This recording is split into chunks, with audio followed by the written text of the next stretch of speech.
ममता बनर्जी भवानीपुर से आगे चल रही है, नंदीग्राम से शुभेंदु अधिकारी आगे चल रहे हैं, तमिलनाडु का भी 25 सीटों का आंकड़ा हमें मिलने लगा है ना। देखिए शोभा, नीचे देखिए असम की टैली की हम बात करें, डिफरेंस लगातार बढ़ता जा रहा है। 28 सीटों पर बीजेपी आगे, 9 सीटों पर कांग्रेस। और कांग्रेस के लिए इकलौती जो सुकून वाली बात हो सकती है वो ये कि जोराहाट से गौरव गोगोई अभी आगे लीड करते दिखाई पड़ रहे हैं। स्टालिन भी इस वक्त लीड कर रहे हैं, लेकिन जो आपने विजय फैक्टर बताया था, विजय फैक्टर भी इंपॉर्टेंट फैक्टर बनकर के उभर रहा है। जो उम्मीद थी, जो रैलियों में, जनसभाओं में भीड़ हमने देखी, उसका रिफ्लेक्शन अभी अंकों में, रुझानों में सामने आ रहा है। ऊपर बीजेपी का भी देखिए आप 33 और 27 का आंकड़ा वहां पर हो चुका है। कम हो गया है, 6 सीटों का अंतर रह गया है। ये गौर करने वाली बात है। जो कभी 11 पे पहुंच जाता है, कभी 8 पर, वो अंतर फिर टीएमसी और बीजेपी का कम हो गया। और मुझे लगता है कि इतने सालों से हम ये न्यूज कवरेज कर रहे हैं, इलेक्शन कवरेज कर रहे हैं, उसमें जितना दिलचस्प मुकाबला होता है उतनी दिलचस्पी हमें भी आंकड़े बताने में आती 2 घंटे में बहुत ज्यादा आंकड़े ऊपर नीचे होते हैं। बिल्कुल 27 और 33। लेकिन असम में जो है वो बीजेपी क्लियर स्वीप करती हुई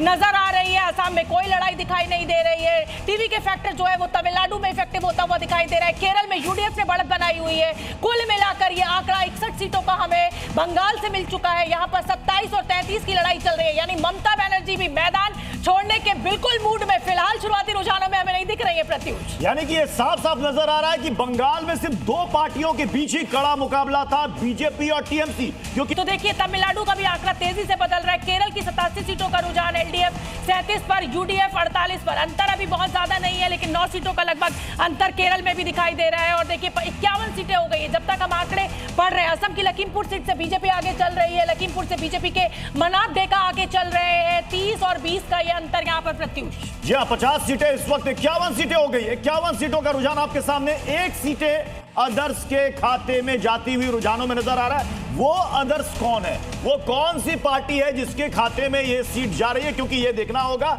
कि क्या इस बार अदर्स 2021 के चुनाव के बनिस्बत 2026 के चुनाव में क्या कुछ सीटें निकाल पाते हैं? क्या कांग्रेस का खाता खुलेगा, क्या लेफ्ट का खाता खुलेगा, क्या एआईएमआईएम का खाता खुलने वाला है? बंगाल में अंतर कम हो गया, फिर 22-30, फिर ये डिफरेंस जो 11 सीटों का पहुंच गया था, 10 सीटों का पहुंच गया था, वो 8 सीटों पर बदल गया है। बीजेपी जो है वो 30 सीटों के साथ बढ़त बनाई हुई है बंगाल में। ममता बनर्जी भी कड़ी टक्कर देती हुई फिलहाल शुरुआती रुझानों में हमें दिखाई दे रही है। ममता बनर्जी की टीएमसी 22 सीटों पर, बीजेपी 32 सीटों पर, डीएमके 11 सीटों पर, एआईडीएमके 2। टीवी के जो कहा जा रहा था कि चमत्कार करेगी, अभी ऐसा चमत्कार हमें शुरुआती रुझानों में नहीं दिखाई दे रहा है। 5 सीटें, 5 नई पार्टी, नई नवेली पार्टी है, बिल्कुल नई नवेली पार्टी है। चुनावी मैदान में अगर 5 सीटें भी रुझानों में उनके बढ़ते हुए नजर आ रहा है, इसका मतलब कि जो वहां पर स्टार लोगों का जो जलवा है ना, वो यहां पर नजर आ रहा है कि वो उतरते हैं और चुनावी मैदान में भी ताल ठोक करके चुनावी जीत दर्ज करते हैं। मुझे लग रहा है प्रत्युष एकदम क्लियर स्वीप की तरफ कांग्रेस पार्टी जो है हारती हुई, क्लियर स्वीप की तरफ बीजेपी बढ़ रही है 23 सीटों के साथ। यहाँ पर 9 सीटों पर